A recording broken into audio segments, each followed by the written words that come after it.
Hello student, कैसे हो आप सभी। तो आज का सेशन आपके लिए बड़ा इंपॉर्टेंट होने वाला है आपके एमएस सेट एग्जाम के लिए। और इस सीरीज में आपके बाकी सब्जेक्ट भी चल रहे हैं, तो अब आज से आपको मैथ्स की भी क्लास मिलेगी ऑल अल्टरनेटेड बेसिस। तो देखो, अब एक बात समझना, इसमें बहुत ज़्यादा मैथ के क्वेश्चन तो देखने को नहीं मिलते, बड़े ही सिलेक्टेड टॉपिक आते हैं। तो उन्हीं टॉपिक में से एक टॉपिक होता है परसेंटेज, एंड परसेंटेज अपने आप में बहुत सारे चैप्टर्स को कवर करता है। तो आज बिल्कुल बेसिक से स्टार्ट करते हैं। लेक्चर बहुत लंबा नहीं होने वाला है, तो लास्ट तक जुड़े रहना ताकि आप चीज़ों को अच्छे से समझ सको। ठीक है, देखो सबसे पहले मैं आपको परसेंटेज कैलकुलेशन को समझाऊंगा। जैसे यहां पे दे रखा है कि 150% ऑफ 82।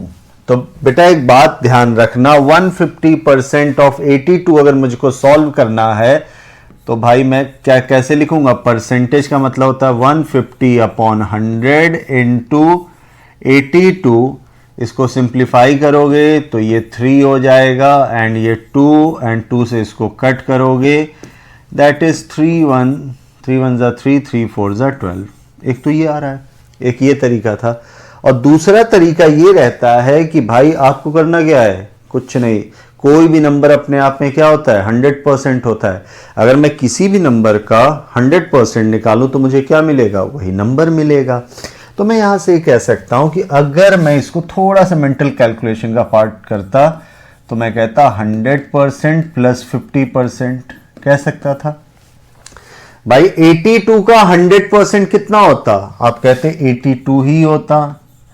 82 का 50% क्या होता, 50% मीन्स क्या होता है, हाफ होता है। तो 82 का हाफ कितना होता, 41 होता, दैट इज 3। ये क्लियर है इतनी बात। तो अब एक बात ध्यान रखना, बहुत नहीं है कि जरूरत की आपको ये आप कैलकुलेशन ही करो। अगर आपको कभी भी परसेंटेज निकालनी है तो आप एक चीज बेसिक से समझना, कोई भी नंबर अपने आप में क्या होता है 100% होता है। लाइक अगर मैं आपसे कहूं कि 400 का 100% बताओ तो 400 ही होगा। 10% बताओ तो आप कह सकते हो इधर से एक जीरो तो इधर से एक जीरो गायब कर दो, 40 होगा। 1% बताओ तो इधर से 2 जीरो गायब तो इधर से भी 2 जीरो गायब, 4 होगा। अब मैं ये क्यों बता रहा हूं, क्योंकि अगर मुझे 10% पता है तो मैं 20 बता सकता हूं, 30% बता सकता हूं। भाई मुझसे कहता 400 का 30% बताओ, तो मैं मेंटल कैलकुलेशन करता कि भाई 400 का 10% 40 होगा, तो 30% 3 टाइम 40 का 3 टाइम 120। तो वहां पे हमारा टाइम वेस्ट नहीं होगा। इसी में एक और चीज, सपोज करो 420 होता, 420 भी अपने आप में क्या होगा 100%। अगर 10% निकालना हो, एक जीरो इधर से कम किया तो एक जीरो इधर से। अब अच्छा 1% निकालना हो, अब बेटा 1% के लिए तो यहाँ डबल जीरो हट रहा है। अब यहाँ डबल जीरो है नहीं, तो 2 पॉइंट के बाद वाली वैल्यू पे हमें डेसिमल लगाना होता है एक्चुअली में। तो यहाँ देखो डबल जीरो हटा रहे तो 2 के बाद डेसिमल लगता है तो सिर्फ 4। तो यहाँ पे क्या होगा 2 के बाद, दैट इज 4.2 हो जाएगा। ठीक है, तो ये बेसिक सी चीज है आपको दिमाग में रखनी ताकि कैलकुलेशन आपकी आसान हो सके। इसके बाद करते हैं, अच्छा एक चीज ये देखो 60% ऑफ 50, ये ऐसे नंबर हैं जो हमें कैलकुलेशन में अक्सर दिखते हैं, हमें जरूरत नहीं होती इनको कैलकुलेट करने की। क्या है मतलब इसका, 16% जनरली लोग यही करेंगे, फिर 50 से इसमें डिवाइड कर देंगे, फिर ये 8। बिल्कुल आंसर गलत नहीं है, 8 आंसर तो बिल्कुल सही है, लेकिन हमें जरूरत नहीं है। एक बात बताओ, अगर मैं तुमसे ये कहता कि इस क्वेश्चन को ऐसे देखो, क्या मैं इस चीज को ऐसे भी कह सकता था, ऐसे तो लिखना ही है, क्या मैं ऐसे लिख सकता हूं इस क्वेश्चन को। और 1/100 क्या होता है परसेंटेज, तो मैं कह सकता हूं, तो मैं इस चीज को कह सकता हूं 16% of 50 is equal to 50% of 16। और यार किसी भी नंबर का 50%, 100%, 150, 75% बताना तो बड़ा आसान होता है। तो एक बात बताओ मुझे, अगर मुझे इस तरह से ऑफ की टर्म दिख रही है तो मैं अगर मुझको दिखे कि मुझे 16% निकालना आसान होगा कि 50%, तो मैं कहूंगा यार 50% निकालना आसान होगा। तो मुझे बस क्या करना था, इस परसेंटेज के साइन को उठा के यहां ले आना था। ठीक है,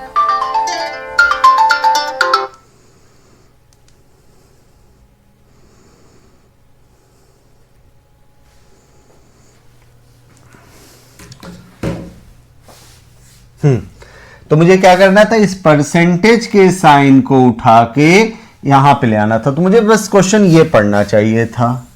और यार 16 का 50% कितना होता, जस्ट 8 होता। तो यहां पे आपको ये सब कुछ तामझाम नहीं करना, आप परसेंटेज को उठा के यहां लेके जाते, 15% कितना होता, 50% 8 हो जाता, तो ये आंसर होता। तो ये छोटी छोटी चीजें आपको ध्यान में रखनी है। नेक्स्ट क्वेश्चन करते हैं।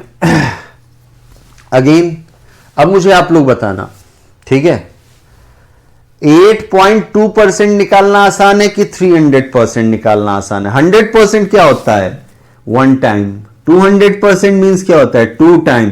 300% मीन्स क्या होगा, 3 टाइम, किसी वैल्यू का 3 टाइम। तो यहां से अगर मैं आपसे कहता, इस क्वेश्चन को मुझे कैसे पढ़ना चाहिए था, 300% ऑफ 8.2। इसका क्या मतलब है, 8.2 का मुझे 3 टाइम निकालना। 300% मीन्स 3 टाइम।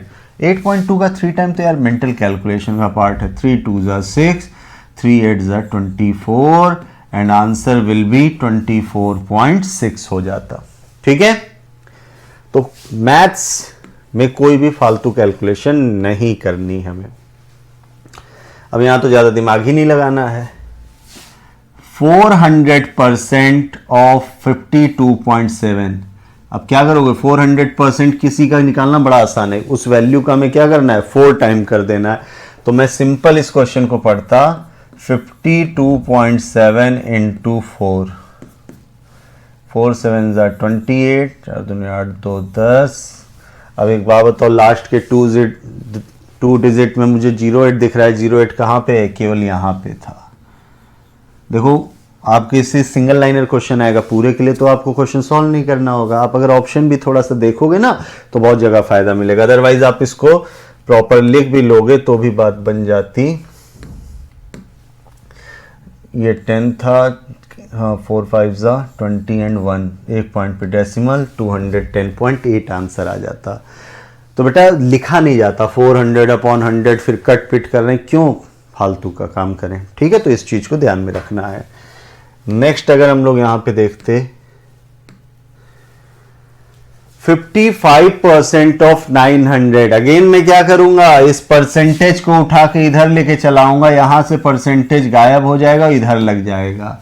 900% मीन्स क्या होता है, किसी वैल्यू का 9 टाइम। तो मुझे सिर्फ क्या करना है, यहां पे 55 का 9 टाइम, 9 5 ज़ा 45, 9 5 ज़ा 45 and 4 49, 495 is the right answer. Okay, next किया जाए। चलो अब मैं एक कॉन्सेप्ट तुम लोग को सिखा रहा हूं यहां पे। अच्छा एक बात बताओ, कई बार क्या होता है ना कि हम लोग हमेशा ओरिजिनल नंबर 100 लेते हैं। नहीं, आपको नहीं लेना। आपको कुछ चीजें याद रखनी है। अगर कभी भी आपको कुछ फॉर्मूले में बता रहा हूं, इंक्रीज परसेंट दिखे तो इसका फॉर्मूला होता है increase upon original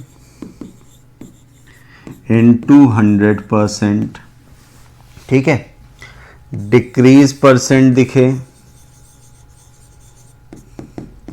that is decrease upon original into 100%।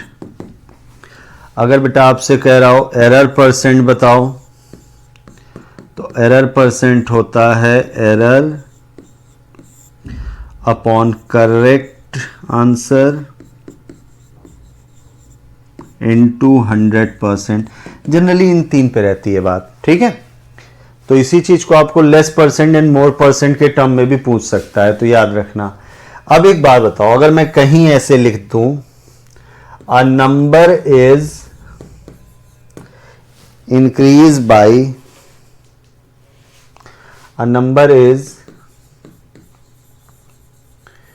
Increase by 20%। देखो जनरली हम लोग क्या करते हैं, हम लोग कहते हैं यार किसी नंबर को अगर हमने इंक्रीज किया है 20%, तो कहीं से इंक्रीज, जहां से इंक्रीज या डिक्रीज होता है ओरिजिनल नंबर होता है। अगर मैं लेट कर लूं कि भैया ओरिजिनल नंबर 100 था, तो इस 100 को कितना परसेंट इंक्रीज कर रहे हो, 20%, मतलब 100 का 20% निकाल के 100 में ऐड किए हो, तो 100 का 20% कितना होगा, 20 होगा, और बाई 100 में 20 जब ऐड किए तो न्यू नंबर आपको मिल जाएगा, दैट इज 120। ये हमने लेट किया था, क्लियर है। अब बेटा एक बात समझना, अगर लेट किए हो तो रेशियो में लिखोगे और इसकी सिंप्लीफाइड वैल्यू कितनी हो जाएगी, 5:6।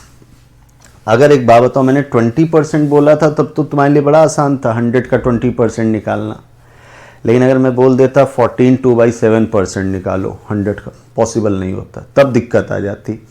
उस केस के लिए मैं सिखाता हूं एक चीज, देखना, अगर आपसे कह रहा है 20% इंक्रीज हो रहा है, इंक्रीज मतलब किसी चीज को ऐड किया जा रहा है, डिक्रीज होता है तो मतलब सब्ट्रैक्ट किया जा रहा है, तो मैं डायरेक्ट कैसे इस क्वेश्चन को सबको लिख सकता हूं, तब देखना, मैं ये हटा देता हूं, इसकी जरूरत हमें नहीं है। अब मुझे पता है कि यहां पे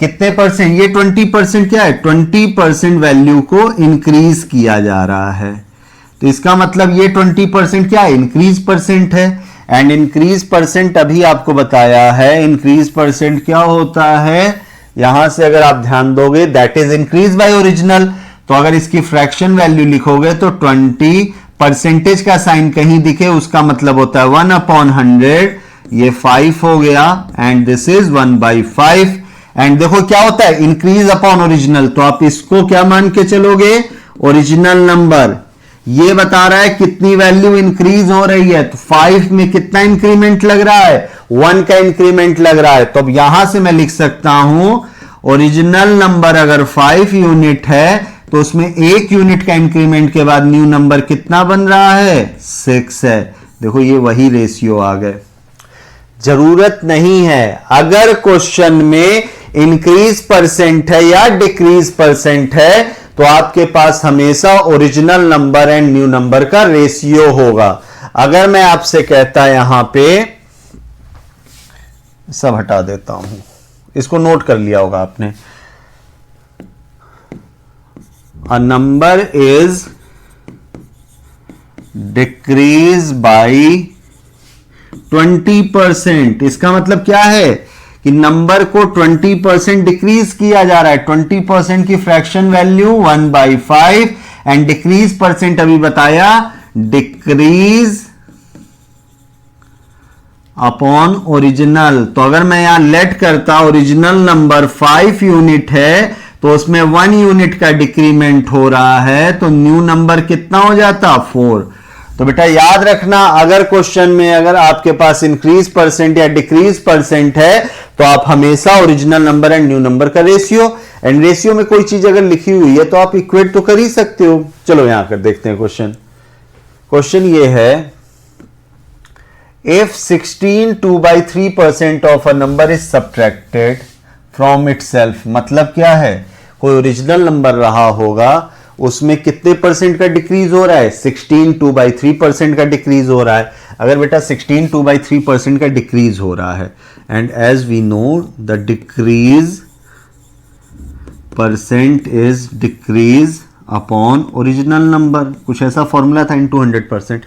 अब अगर मैं यहां 16 2/3% को लिखूं तो क्या लिखूंगा, 16 3 48 एंड 2 50/3 इंटू 1/100, ये 2 टाइम में कैंसिल, दैट इज 1/6। अब देखो कुछ ऐसे मिक्स फ्रैक्शन होते हैं जिनकी फ्रैक्शन वैल्यू में याद होनी चाहिए। अगर आप चाहते हो कि कौन कौन से फ्रैक्शन है तो कमेंट सेक्शन में एक बार बता देना, मैं आपको सारी एक लिस्ट प्रोवाइड करा दूंगा, ठीक है। तो बेटा एक डिक्रीज परसेंट से हम लेट कर सकते हैं यहां से, अगर ओरिजिनल वैल्यू, ओरिजिनल नंबर 6 था तो न्यू नंबर कितना रहा होगा, डिक्रीज हो रहा है, 1 का डिक्रीमेंट है तो न्यू नंबर कितना रहा होगा, 5 रहा होगा, ठीक है। अब मैं अगली बार से इतना नहीं लिखूंगा, ठीक है, समझाने का। कहता है देन रिजल्टेंट नंबर बिकम 225, मतलब ये सारे डिक्रीमेंट के बाद जो फाइनल नंबर मिलता है वो 225 है। फाइनल नंबर से मतलब क्या है कि भाई हमने जब डिक्रीज कर दिया तो न्यू नंबर क्या मिला, दैट इज 225। हमारे अकॉर्डिंग न्यू नंबर कितना है, 5, और एक्चुअल में न्यू नंबर कितना है, 225। We can say that 5 unit is equal to 225, 1 unit is equal to 45। भाई अगर ऐसे ना समझ में रहा हो तो देखो इसको हटा देता हूं मैं ऐसे। भाई हमारे अकॉर्डिंग न्यू नंबर 5 है, then 5 unit is equal to 225, 1 unit is equal to 45। तो हमसे ओरिजिनल नंबर पूछा, original number 6 unit, then 6 unit is equal to 270। This option C is the correct. Okay, तो एक बात ध्यान रखना है अब आप लोग को कि भाई मैं यहीं लिख दूंगा 5 यूनिट जब जिससे कंपेयर करा रहा हूं, ठीक है। चलो नेक्स्ट देखते हैं क्वेश्चन। क्वेश्चन क्या है, if 210 is added to a number then number become 137.5% of itself। मतलब जो नया नंबर है, नया नंबर ओरिजिनल नंबर का 137.5% है। तो अगर मैं तुमसे एक चीज ये कहता, ओरिजिनल नंबर न्यू नंबर, अगर ओरिजिनल नंबर 100 था तो अब न्यू नंबर कह रहा है 137.5%, 100 का 137.5% इतना ही आएगा। अच्छा एक बात बताओ, ये बता सकते हो कितने परसेंट इंक्रीज हो रहा है 100 से? वैल्यू 100 से कोई वैल्यू जितनी ज्यादा है ना, अगर 100 इधर है 20 इधर लिखा होता 120 तो तुम कहते 20% ज्यादा है। अगर ये 100 है इधर 80 लिखा होता तो कहते 20% कम है। तो 100 से कोई वैल्यू जितनी ज्यादा या जितनी कम होती है उतनी ही परसेंट ज्यादा वो कम रहती है।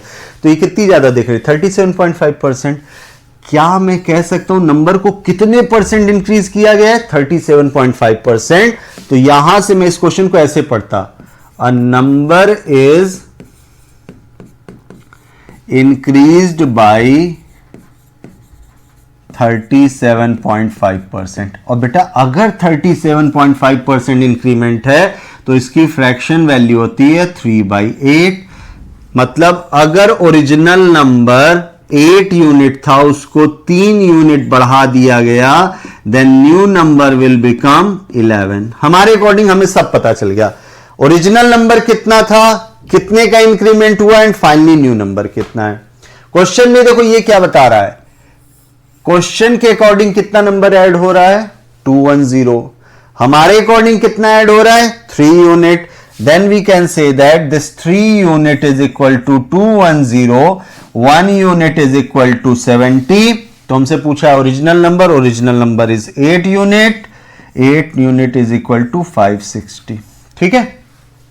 तो बेटा अगर कभी क्वेश्चन ये कहे कि सम नंबर ऐड किया गया and the result becomes 140% of itself, क्या मतलब होगा कि नंबर को भैया 40% इंक्रीज किया गया। क्वेश्चन ऐसे पढ़ोगे तो क्वेश्चन बहुत आसान हो जाएगा। नेक्स्ट करते हैं, चलो अब क्या कह रहा है, कह रहा है if 62/3% of a number is subtracted from itself, मतलब ओरिजिनल से, कहता है देन रिजल्टिंग नंबर बिकम, ये न्यू नंबर दे रखा है, कह रहा ओरिजिनल नंबर, अब मैं डायरेक्ट कहूंगा। देखो इसी तरह के परसेंटेज होते हैं जिनके लिए मैंने कहा अगर आपको चाहिए तो एक बार कमेंट में बता देना मुझे, ठीक है। तो इसकी फ्रैक्शन वैल्यू होती 1/15। ये किसको रिप्रेजेंट कर रहा था, सब्ट्रैक्टेड मतलब डिक्रीज परसेंट को। तो ये कितना हो जाएगा, ये ओरिजिनल नंबर हो जाएगा एंड ये बताएगा कितना डिक्रीज किया जा रहा है। क्लियर है। तो मैं यहां सेलेक्ट कर सकता हूं original number and new number. अगर ओरिजिनल नंबर 15 है, 1 यूनिट का डिक्रीमेंट है, तो ये कितना होगा 14 यूनिट। 14 यूनिट किसके बराबर 5670। भाई ये भी न्यू नंबर है, ये भी, बट ये हमारे अकॉर्डिंग है और जो हमारे अकॉर्डिंग होगा उसकी 1 यूनिट की वैल्यू निकलती। 1 यूनिट 14 4 जा 56 405। हमसे पूछा है original number that is 15 unit. 15 unit 405 into 15 756075 is the right answer. कौन सा होगा, ऑप्शन बी हमारे यहां से करेक्ट है। ठीक है। तो भाई देखो इंक्रीज परसेंट डिक्रीज परसेंट बहुत जरूरी, क्यों, देखो बताता हूं क्यों जरूरी है। इसी क्वेश्चन को आपको मिलेगा प्रॉफिट लॉस में। कैसे बोलेगा, a shopkeeper sold his article at 62/3% loss and the selling price of the article is 5670। Find the cost price of the article. Same question हो जाएगा। तो आपको इंक्रीज परसेंट डिक्रीज परसेंट अच्छे से समझना है, ठीक है, क्योंकि यही चीज प्रॉफिट लॉस में भी आ जाएगी। मैं फॉर्मूले नहीं रटाऊंगा, मैं फिर से कह रहा हूं। अब देखो यहां क्या कह रहा है, ओरिजिनल वैल्यू क्या होती है, जिससे वैल्यू चेंज हो रही होती है। अगर कोई बढ़ रहा है जहां से तो ओरिजिनल है, जहां से कम हो रहा है वही original. If the income of Ram is 12.1/2% more than that of Shyam, more का मतलब इंक्रीज। एक बात बताओ, राम ज्यादा है, किससे ज्यादा है, श्याम से ज्यादा है। राम ज्यादा है, किससे ज्यादा है, श्याम से ज्यादा है। जिससे ज्यादा या कम होती वैल्यू वही ओरिजिनल होता है। तो अगर मैं ये कहूं, यहां लिख लेता हूं राम, यहां लिख लेता हूं श्याम। बेटा राम ज्यादा है, कितने परसेंट, 12/1/2%, 1/8। राम ज्यादा है, किससे ज्यादा है, श्याम। जिससे ज्यादा या कम होता है वो ओरिजिनल। तो यहां पे 8 यूनिट किसकी वैल्यू हो जाएगी, श्याम की। राम ज्यादा है, किससे ज्यादा है, श्याम से। श्याम के पास अगर 8 रुपीज हैं तो राम के पास 1 रुपीज ज्यादा है। अब अपने पास राम और श्याम दोनों की वैल्यू आ गई। अब क्वेश्चन क्या पूछा है, if Shyam is less than that of Ram, पूछा है कि भैया किस percent, then the income of Shyam is less than the, Shyam किससे कम है, राम से कम है, कितने परसेंट। अब बेटा एक बात बताओ, श्याम कम है किससे, राम से। अब कंपेयर किससे हो रहा है, राम से। तो राम की वैल्यू 9 आई। 8 9 से कितना कम है, 1 इंटू 100%, दैट इज 11 1/9%। तो बेटा याद रखना, जिससे कंपेयर किया जाएगा तो वैल्यू हमेशा डिनोमिनेटर पे आती है। आप इस तरह से। और एक और चीज बताएं, इसको डायरेक्ट भी, कभी भी ऐसा क्वेश्चन आ जाए कोई इससे इतने परसेंट ज्यादा है तो बताओ दूसरी वैल्यू उससे कितने परसेंट कम होगी। बड़ा आसान है भाई, आपकी एज मुझसे जितनी कम है मेरी एज आपसे उतनी ज्यादा है, मतलब दोनों के बीच का डिफरेंस हमेशा क्या रहेगा, सेम। राम ज्यादा है, कितना, +1/8 लिख सकते हो। राम ज्यादा है 1/8। अगर राम 1 रुपये ज्यादा अर्न करता है तो श्याम 1 रुपये कम अर्न करेगा, भाई डिफरेंस सेम रहेगा। बस तुम्हें क्या करना है, यहाँ अगर प्लस है तो इन दोनों को ऐड कर दो, 8 and 1 9, एंड 1/9 की परसेंटेज वैल्यू होती 11 1/9%। बस इतना सा करना था तुमको तामझाम, क्वेश्चन ऑप्शन ए करेक्ट हो जाता।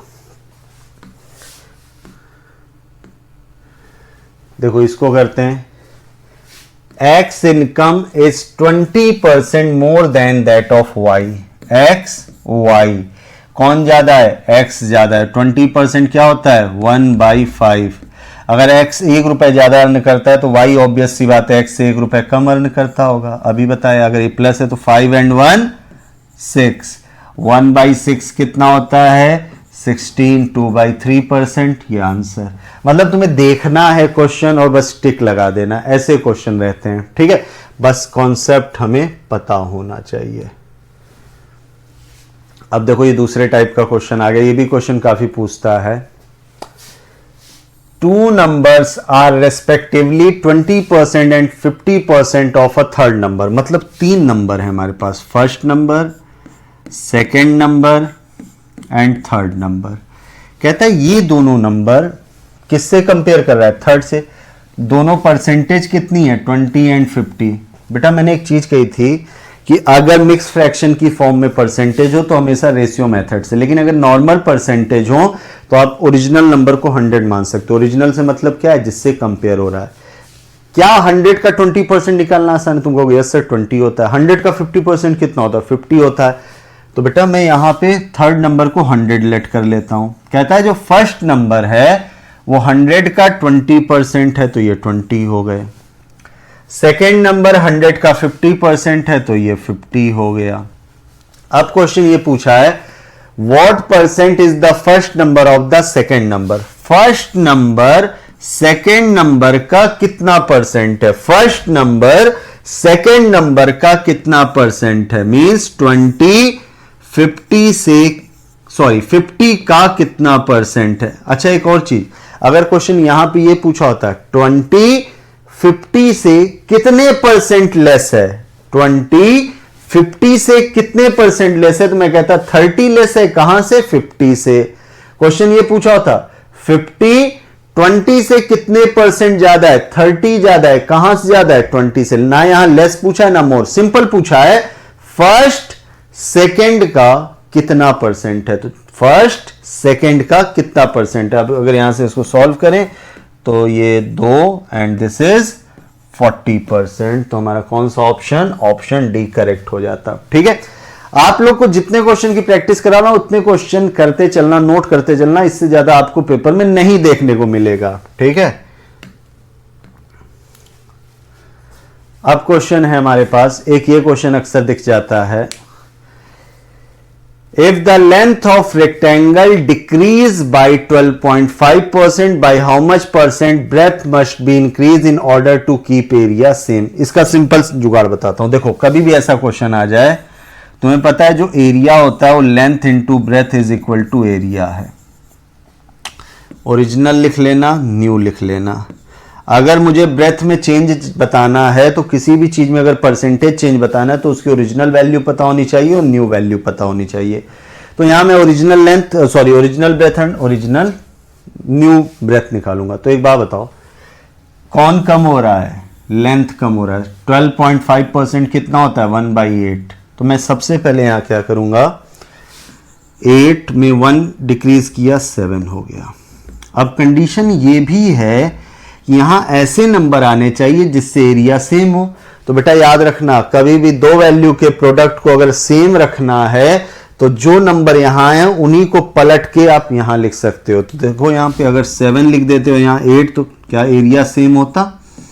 तुम कहते बिल्कुल सेम हो जाता। तो बस हमें यही निकालना है ब्रेथ में कितने परसेंट का चेंज है। जो ब्रेथ पहले 7 हुआ करती थी वही ब्रेथ अब 8 है। तो अगर कभी भी दो वैल्यू के प्रोडक्ट को सेम रखना है, एक रेशियो पता रहेगा, दूसरा रेशियो क्या करोगे? जो यहां लिखा है उसी को पलट के यहां लिख दो। तो बेटा ब्रेथ कितनी बढ़ रही है? 1। कहां से बढ़ रही है? 7 से, इंटू 100%, दैट इज 14.28%। और इस चीज लिखने की कोई जरूरत नहीं थी, कोई मतलब रूल यहां यूज नहीं था, कह सकते हो। तो बस इतना था। ठीक है,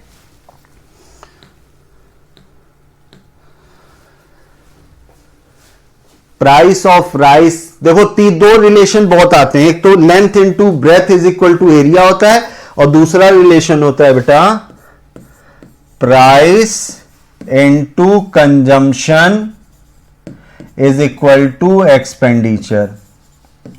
ये रिलेशन रहता है।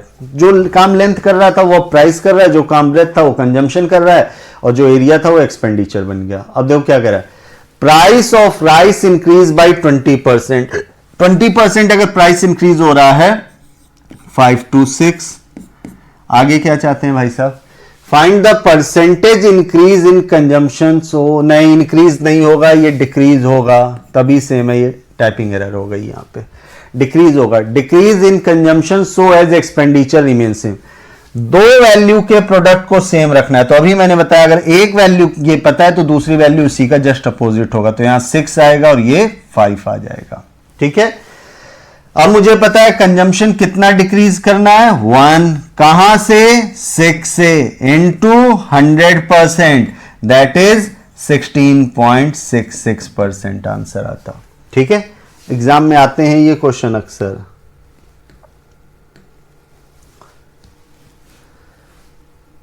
ठीक है, अगला क्वेश्चन देखो किस टाइप का है। जितने टाइप बन सकते हैं सारे टाइप देखो आपको करा दे रहा हूं मैं। What percentage decrease in salary would exactly cancel out the 20%? मतलब एक कह रहा है एक आदमी यार जिसकी सैलरी 20% बढ़ा दी गई और वापस से उसको ओरिजिनल सैलरी पे लाना है, कितने परसेंट डिक्रीज करना होगा ये पूछ रहा है। तो यार एक बात बताओ, अगर कोई बंदा पहले बढ़िया 100 रुपए कमाता था, 100 रुपए अर्न करता था, उसकी सैलरी 20% इंक्रीज कर दी, 120 आ गई।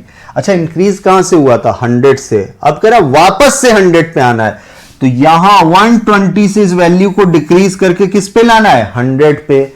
120 से डिक्रीज करके 100 पे लाना है। कितनी वैल्यू डिक्रीज होगी? तुम कहोगे 20 डिक्रीज हो रहा है। कहां से डिक्रीज हो रहा है? डिक्रीज और इंक्रीज अगर कोई वैल्यू डिक्रीज कर रही तो हमेशा बड़े नंबर से डिक्रीज करेगी, इंक्रीज होगी तो छोटे नंबर, यहां डिक्रीज है तो भैया एक बात बताओ कहां से 120 से इंटू 100%, ये 6 एंड 1/6 होता है 16 2/3%।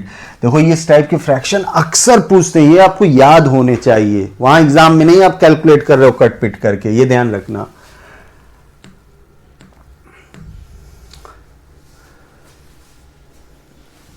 अभी अभी ये कराया है क्वेश्चन, एक सेम आ गया क्वेश्चन,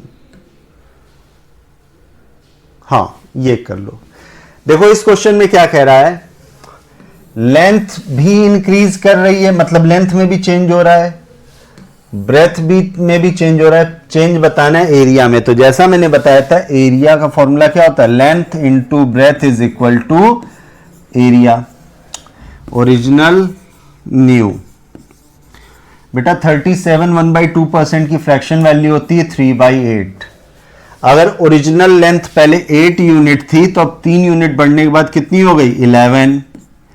ब्रेथ डिक्रीज हो रहा है, 20% होता है 1/5। अगर पहले 5 थी, 1 यूनिट डिक्रीज होने के बाद 4 हो गई। पहले एरिया कितना रहा था 8 5 जा 40, अब एरिया कितना है 44। कितने का इंक्रीमेंट दिख रहा है एरिया में 4 का।